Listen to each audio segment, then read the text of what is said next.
ప్రతి పాపకు ఆ తల్లిదండ్రులు అందరూ కూడా ఆలోచన చేయమని అడుగుతా ఉన్నా. మరి చంద్రబాబు నాయుడు గారు 14 సంవత్సరాలు ముఖ్యమంత్రిగా పరిపాలన చేశాడు. 3 సార్లు ఆయన సీఎంగా కూడా పరిపాలన చేశాడు. పేద వర్గాల పిల్లల గురించి ఆయన చేసిన ఆలోచన ఏమిటి అని చెప్పి ఒక్కసారి ఆలోచన చేయండి. ఆయన చేసిన మంచి ఏమిటి అని చెప్పి ఒక్కసారి ఆలోచన చేయండి. పేద పిల్లల భవిష్యత్ మార్చాలి అని చెప్పి నేను చూపించిన తాపత్రయంలో, మీ అన్న చూపించిన తపన తాపత్రయంలో కనీసం 1% అప్పట్లో చంద్రబాబు నాయుడు గారు చూపించాడా అని చెప్పి ఆలోచన చేయమని అడుగుతా ఉన్నా. ఈరోజు గవర్నమెంట్ బడిని అదే చంద్రబాబు నాయుడు గారు చేసిందేమిటి, ఆయన చేసిన మంచి ఏమిటి అని అంటే మాత్రం ఏ ఒక్కరికి కూడా ఏది గుర్తుకు రాదు. పేద పిల్లల చదువుల గురించి కానీ, వారి భవిష్యత్తు మార్చాలని కానీ, వారి కోసం ఆయన చేసిన మంచి ఏమిటి అని అంటే ఒక్కటి కూడా చంద్రబాబు నాయుడు గారి పేరు చెబితే గుర్తుకు రాదు. కానీ చంద్రబాబు నాయుడు గారి పేరు చెబితే మాత్రం ఆయన చేసిన చెడు మాత్రం, విద్యారంగంలో ఆయన చేసిన చెడు మాత్రం చాలా అంటే చాలా చెప్పుకోవచ్చు. మొట్టమొదటిసారి గవర్నమెంట్ బడిని నీరుగార్చింది చంద్రబాబు నాయుడు గారు. తన కార్పొరేట్లు నారాయణ చైతన్య సంస్థలని పోషించిన వ్యక్తి చంద్రబాబు నాయుడు గారు. అక్కడ డబ్బులు కట్టిన వారికి మాత్రమే ఇంగ్లీష్ మీడియం, ఇక్కడ గవర్నమెంట్ బడిలో మాత్రం తెలుగు మీడియం. ఇలా నిర్దేశించింది చంద్రబాబు నాయుడు గారు.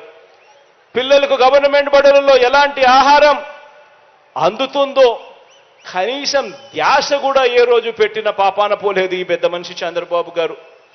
బైజూస్ కంటెంట్ ఊసే లేదు, పిల్లలకు ట్యాబులు ఇచ్చే ఊసే ఎప్పుడు కనిపించలేదు, డిజిటల్ బోర్డులు క్లాస్ రూమ్లలో ఎప్పుడూ లేవు, డిజిటల్ బోధన అంతకన్నా లేదు, నాడు నేడుతో స్కూళ్లు బాగుపరచాలి అన్న తపన లేదు, ఆ కార్యక్రమం ఎప్పుడూ జరగలేదు.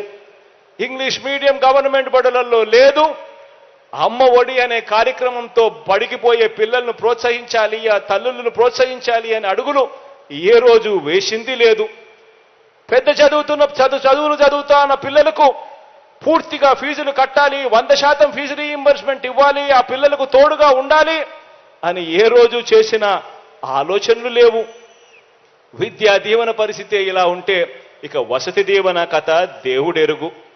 అంతర్జాతీయ విద్యా సంస్థలతో అనుసంధానం చేస్తూ మన కరికులంలో మార్పులు తెచ్చింది ఒక బోర్డు 0.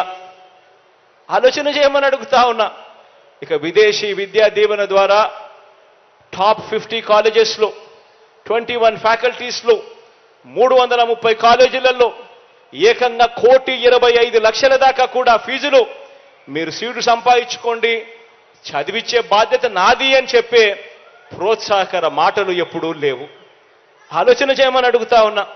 14 ఏళ్ళు సీఎంగా ఉన్నా, 3 సార్లు సీఎం అయినా ఈ రాష్ట్రంలో ఆయన చేసిన పరిపాలన వల్ల మంచి జరిగింది ఇది అని చెప్పి చెప్పడానికి ఒక్కటి లేదు.